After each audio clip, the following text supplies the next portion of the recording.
Bang! Neves Knives. I'm Jared, and this is part 2 of great work knives. Now, we have a bunch to go through, so let's get through them quickly. Now, when I'm talking about work, I'm specifically mostly talking about doing like construction or some type of labor. Now, there are so many different kinds of construction, like the duties I did doing concrete were different from when I did custom windows, and they were different from when I did siding, fascia, and gutters, and different from when I did flooring. And, you know, so depending on the type of labor, or even like if you're farming or landscaping, it's always going to be a little different, the duties, but a lot of them are pretty similar.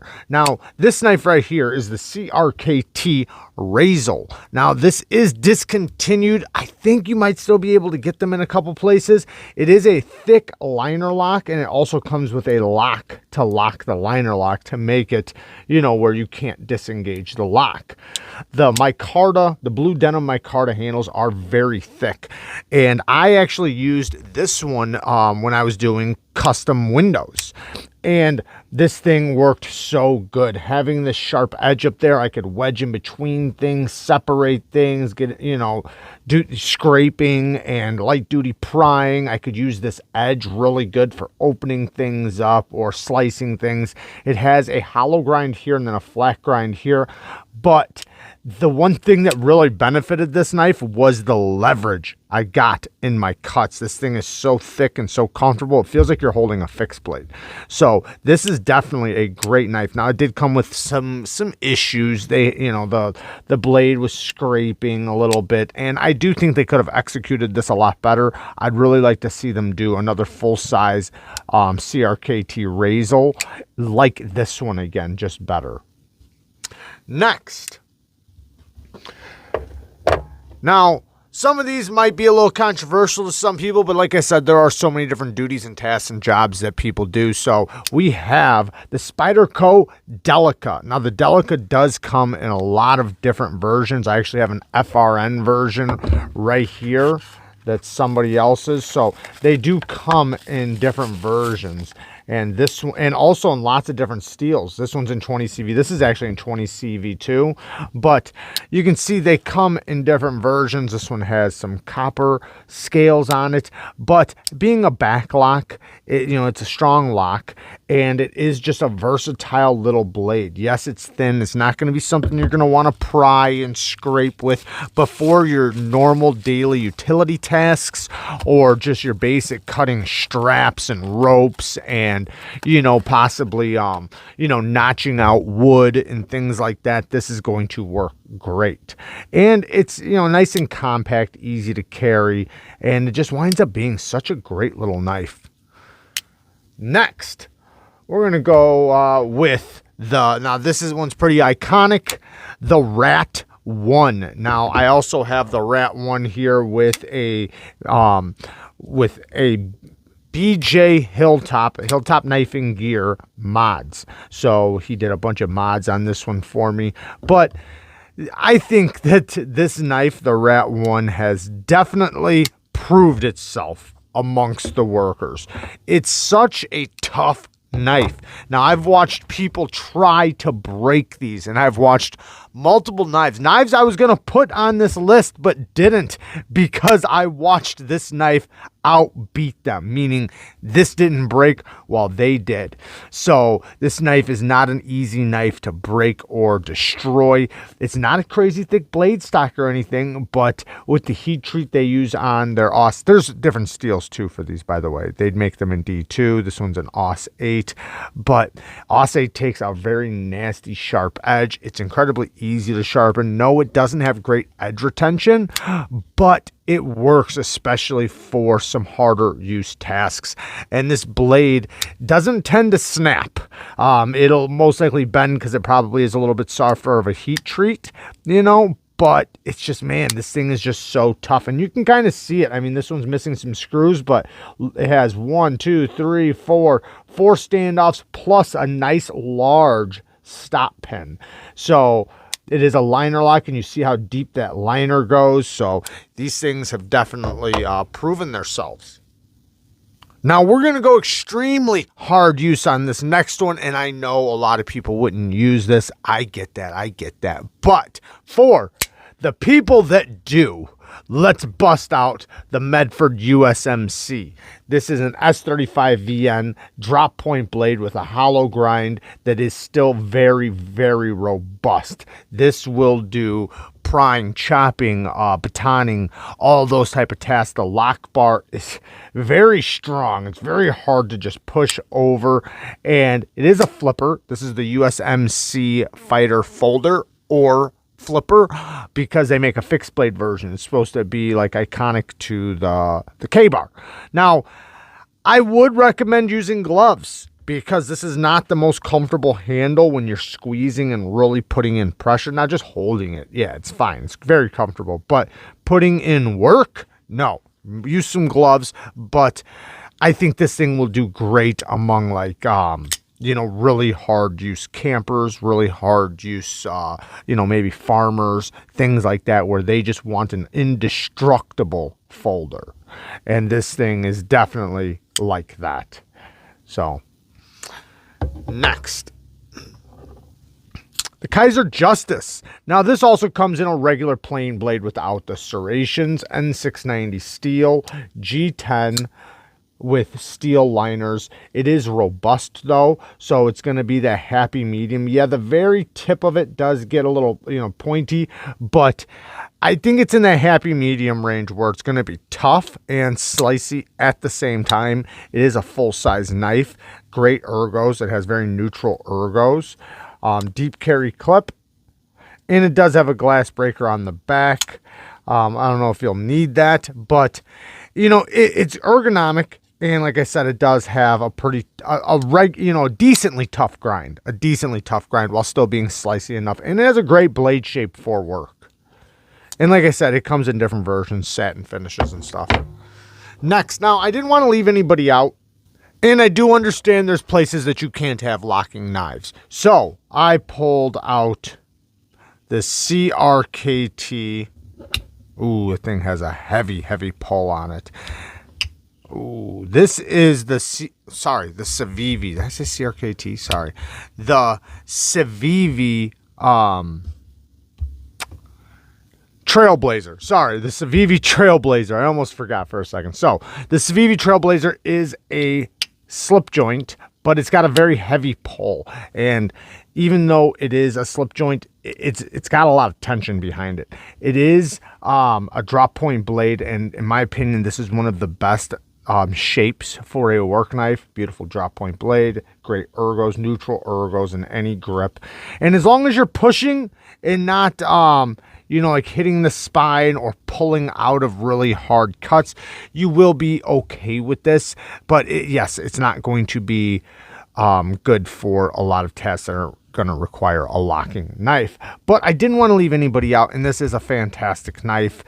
This one's in D2. D2 takes a heck of an edge, and Civivi does an incredible job with their D2. So fantastic knife. It does have a hollow grind, so it is going to be very slicey. Next, the BESTECH WARWOLF. Now, this one's going to be specific tasks, you know, drilling holes, utility cuts, but it does have a robust blade. And the blade happens to, if you see how it kind of, you know, goes in a circle, it's always facing towards what you're cutting. Even when you're cutting down like this, things get trapped in the blade. When you're turning around cutting ropes, the things get trapped, you know, in the blade. So it works really good for cutting straps, cutting rope, utility cuts, drilling holes, especially with this harpoon blade shape. Now this is in D2. BESTECH does an okay job with it. Great flipping action, very easy to deploy. And then, like I said in my last video, I do think it's important in some cases, some jobs, to be able to deploy, get your knife out with one hand, because you never know what you're going to be holding with this hand. So being able to get your knife out, get it closed back up and out of the job you're doing is important to me. But steel liner lock, and it does have a pretty robust liner lock, G10 scales, and it's not a deep carry clip, so it'll be easy to get your knife in and out of your pocket. Next, now this one's going to be slightly more lighter duty, but it's a great knife. the KIZER BEGLEITER 2. Now, the BEGLEITER 1 comes with washers. The BEGLEITER 2 comes with ceramic bearings. Some people would argue that ceramic bearings have no place in work and dirty areas, but I would beg to differ. So during testing that Nero Knives did, where he'd used phosphor bronze, Teflon, ceramic bearings, and steel bearings, ceramic bearings actually beat phosphor bronze. Now, I'm specifically talking about in dirty, sandy, dusty environments. And the reason why is because both of them, when thrown in dirt and nasty stuff, both of them got incredibly gritty and it was almost impossible to deploy. But the bearings, just rinsed it out, switched it around in some water, rinsed it out, and it was back to good. Because ceramic bearings do have a slick surface, which is why they are self-lubricating. So it does help that. Now, phosphor bronze, you have to take it all the way apart to get that sand and stuff out of the pivot when it gets trapped in there. So that was the one major difference. Now, some people are going to argue, yeah, but phosphor bronze is going to be tighter in the pivot for, say, prying and scraping purposes. And I'm not going to argue that. Yeah, possibly. I don't think that the ceramic bearings are going to be weak by any means, but they could possibly dimple the area that they're hitting, and that is a strong possibility if you're doing that, right? But specifically towards dirt, which is what a lot of people don't agree with on bearings, ceramic bearings actually do very well. Now, steel bearings were another story. They did not clean out as easily. Now, what did the best? Teflon washers. Teflon washers, even after throwing it in dirt, dander, dust, sand, whatever, crap, it was still functioning just fine, as if it, just opening and closing it a couple times, it cleaned itself out, because that has the most self-lubricating properties. Now, this being the BEGLEITER 2, it is on ceramic bearings. Like I said, the BEGLEITER 1 is on phosphor bronze. The action is insane on this thing. Very easy to get to the thumb studs. The detent is nice and strong in a good way. Break the detent, it flies open.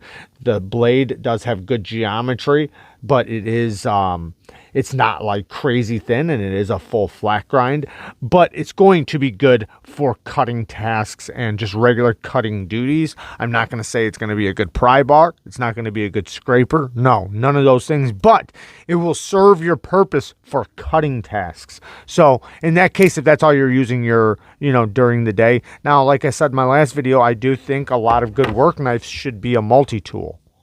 Meaning they should be able to do both. They should be able to pry, scrape, screwdriver, cut, do everything on the job site. Your knife is a multi-tool. That's just the way it goes. So, the DEMKO AD15. Now, there is a lightweight version of this that COLDSTEEL did. They have a regular version that COLDSTEEL did. This is a custom. I'm not specifically talking about the custom. I'm talking about the regular COLDSTEEL version. But these things are really good, and if you're squeezing it, the lock is incredible. The lock's incredibly strong without you squeezing it, but when you squeeze it, it makes it even stronger. So, you would have to let it go and, for it to basically fail if it was going to fail. But in my opinion, these things are extremely strong already. This locking system is incredibly strong, and it's very robust. The tip is extremely robust. The edge is very robust. It is going to serve your purpose for multitasking, multi-tool jobs. You're going to be able to drill with it. You're going to be able to do light duty batoning. You're going to be able to do some light prying and scraping and things with a knife like this, and it's gonna work out great. And you're cutting tasks. Now, another one. Now, this is a very budget option for people out there that don't have a lot of money, and I've shown a lot of budget options in this list. I know the first video there were some expensive knives. I did show some budget knives, but this is the GANZO FH, or is it? Why can't I see it? Am I stupid? Oh, sorry, the F756. This is the GANZO F756. Now, this is an access lock, but It is a robust blade. I mean, it's not like crazy robust, but I've done prying with this thing, scraping with this thing. I've done so much with this thing. I actually got this when I was working at the custom window shop, and I beat the hell out of this thing. But it held up really good. Now, I've busted a lot of Omega springs on Benchmades. I've never busted an Omega spring on a GANZO. Now, GANZOs are like twice as thick, twice as robust, and I'm talking about the Omega springs that hook up to the access lock. So these are a lot stronger of an access lock than any Benchmade I've ever seen. So that does help, you know, not just with the lock strength, but just with whether or not your Omegas are going to break. So sometimes they do have to break in a bit. It is on phosphor bronze washers. The action does break in really good. And this is a full-size knife. This is very similar to the 940, but a lot bigger. So, you know, just think of it like that. It is only 440C, so it's not going to be an, the best edge retention or anything like that, but it is plenty stainless. It is plenty tough, and it does hold a decent edge. And GANZO does a great job with their 440C. I want to say that right now. Now, speaking about access locks, let's just pull up a Benchmade. Now, this is the Benchmade BUGOUT, which this is not a robust knife or anything like that, but not everybody needs a robust knife. So this is going to be a great light duty knife for you, for the guy who just needs a knife. You know, he might, you know, have a pry bar always available. He might have his scraper always available, or his chisels always available, but he needs just a good knife, a knife that's light duty. Now, this is a very tough knife. I just want to say that right now. It doesn't look as tough as it is, but it is very tough. It can definitely handle a lot. This one's in S30V. They do come in other options. I have Bertollet micarta scales on this, but they have G10 options, and you know, you can buy a lot of custom parts for this knife, and it's so light.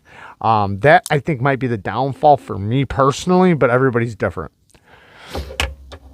Next, people were asking, where's the TWOSUNs? Where's the TWOSUNs? How about the TWOSUN TS177 Tepe design? Now, this is going to come with a lot of grip on the handles, and it is a robust titanium frame lock knife. Yes, it is on ceramic bearings, but their bearing system is really nice the way they do it. And yes, it's a robust knife. It is. And it's nice and tough.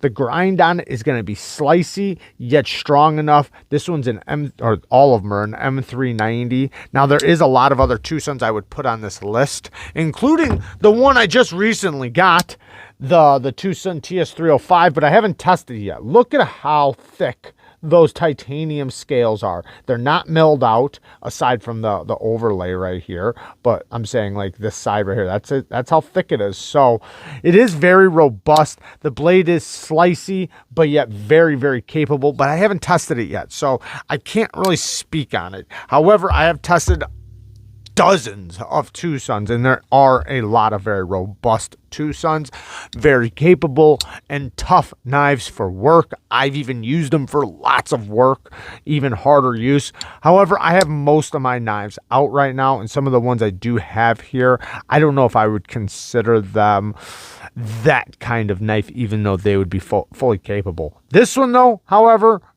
does work great. You know, drop point blade. It does have multiple different types of deployment, and it does sit kind of forward. So when you're cutting ropes, you know, your belly goes right towards it. When you're cutting a strap like this, you can get it caught right in that belt, or right here, you know, where it doesn't slip up and out when you go to pull. So there are a lot of benefits to a shape like this when working. I usually like more of a straightforward type of knife, you know, but kind of like the other one I showed, especially for like construction and stuff, but you know, everybody's job's different. Now, this one might be another argumentative one, but I'll say this, man, the SPYDERCO SLYSZ buoy is a fantastic knife, and it is robust. It has a titanium frame lock, no lock bar insert, so that's probably going to add to the durability of the lock face. Nice and tough. The blade steel CTS XHP on mine. Now, I think the new versions of these are an M390, but nice and slicey, yet full flat grind. So it is slicey, but yet also robust and tough. It is a tough knife. Now, it's not my favorite blade shape for work and construction and things like that, but it's going to be great for cutting rope. It's going to be great for slicing, you know, cutting straps, things like that, chiseling out wood if you need to notch out wood, or maybe some light duty scraping and maybe very, very light duty prying. But, you know, cleaning off surfaces and getting your edge into the corners of things, this thing's going to work great. I know it's expensive though, so I'm not sure a lot of people would use it, but you know, now that they're more available, I don't doubt it. And people use Sebenzas all the time. Why not the Spidey Chef? Next, the Zero Tolerance 0562 Titanium. Now, this is like the Hinder XM18, so it's very similar to it, and it is a Hinder design, so you can expect that. But robust blade, full flat grind, titanium frame lock with a lock bar insert, all heavy duty hardware, lock bar stabilizer, lots of standoffs. This is a fantastic work knife.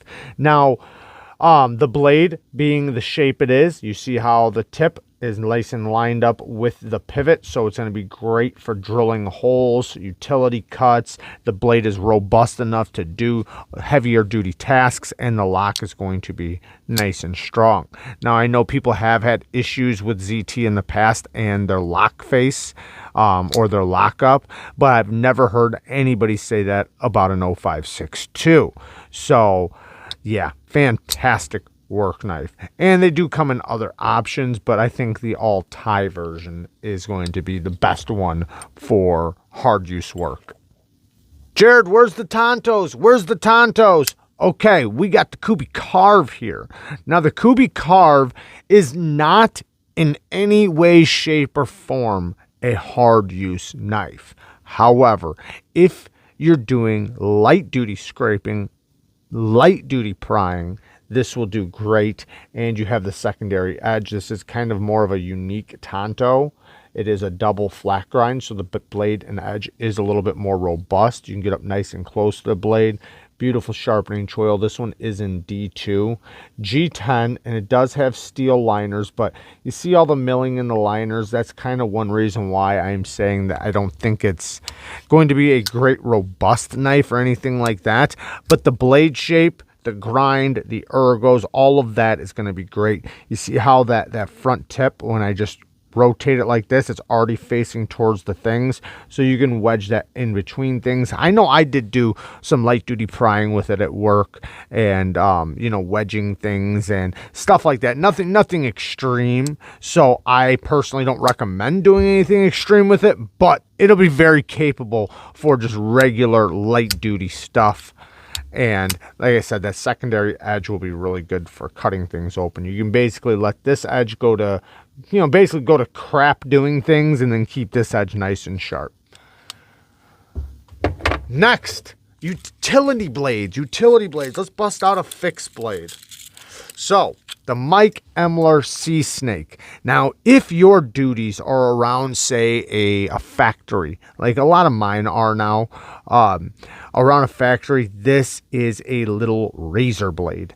And sometimes having your utility blade is great, but you want something that's a little bit more robust than a utility blade. The blade's chipped, the blade's snap, and sometimes you just, you know, you don't want to carry around your utility blade, so this is a fixed blade, and it's small, sleek, but very, very capable. Full flat grind, nice and thin behind the edge, and it's going to be good for cutting packages, cutting boxes. You can get it into a lot of grips, say for opening a box this way, then getting back and around things, you know, cutting down plastic, you know, cutting light duty straps, things like that. And since it is a fixed blade, you know, you can be a little bit more tougher on it in a way. This is the AARPM9 steel, which is a proprietary powdered version steel of 9CR basically. But yeah, it's a great work knife. I really liked it. But if you want to go robust with a fixed blade, this is a BGM Knives Custom Fixed Blade. Now this one is a hollow grind, yet very robust tip. I mean, this is very robust. So this is going to be able to stab into things. And then because the spine is so robust right here, when you do wedge this into something, all the pressure should land about right there. So that should work really good for prying. Yet the edge does get pretty thin because of the hollow grind. So you're going to be able to still slice really good, you know, while having this robust steel or robust spine. It is a full tang with micarta scales, and this one's in crew wear, but there are lots of you know, steels that BGM Knives deals with, and since he does do an amazing heat treat, that is so important, so important, especially with a harder use knife and something you are going to abuse. So, you know, you might want to spend the extra few bucks to make sure you're getting a reliable heat treat. Next, the COLDSTEEL Airlight. Now, this is a lighter, more thinner COLDSTEEL. COLDSTEEL has a lot of very robust knives, but this still has a robust grind. So this is going to be plenty tough, and it has the strongest, arguably the strongest locking mechanism for a folding knife. Some would say the shark lock, but I don't think it's much of an argument that the triad lock is probably the strongest. You know, the shark lock might be able to hold its own next to it, but we can guarantee that this lock is not going to fail on you. And that sometimes is very important when you're talking about a harder use knife. Now, it is G10 scales and it is very thin. You know, it doesn't feel like it's going to be as tough and as strong as it is, but holy cow, are these things strong. So you're going to be able to do some light duty prying, scraping, some batoning, things like that with this knife. Now, I would bet your warranty won't cover it, but we're not talking about whether or not your warranty will cover it. We're talking about what is a good knife for you to use when you're going to void the warranty anyways, the second you start using it. Because on most construction sites, you void the warranty the first day. Let's do one more. So I already did the first version of this in the first video, but the Manix XL. Now, I did the Manix, the regular Manix, but the Manix XL is possibly a little bit better of a work knife. Nah, I don't want to say that because both of them are fully capable, very strong locking mechanisms. They lock up very solid for such a smooth action. It is on phosphor bronze. The build strength is really nice. You got great ergos. And in my opinion, the PM2 has a little bit more of a daintier tip. So you're going to get a little bit more of a durable tip. The grind is still very slicey though. So it's a great work knife in my opinion. I've worked with this one a lot, but this one is a big knife though. So if this is a little bit too big for you, just check out the regular Manix 2. This one's the Manix 2XL. So there, and if you're worried about the plastic cage, you can get the cage. You can go buy another cage or scales or anything. You can dress these up, not even dress them up, but make them a little bit more robust than they already are. These are very hard to find though now. So I didn't want to put it on the list because it's so hard to find, but there you guys go. I love you guys. Thank you guys for watching. Peace.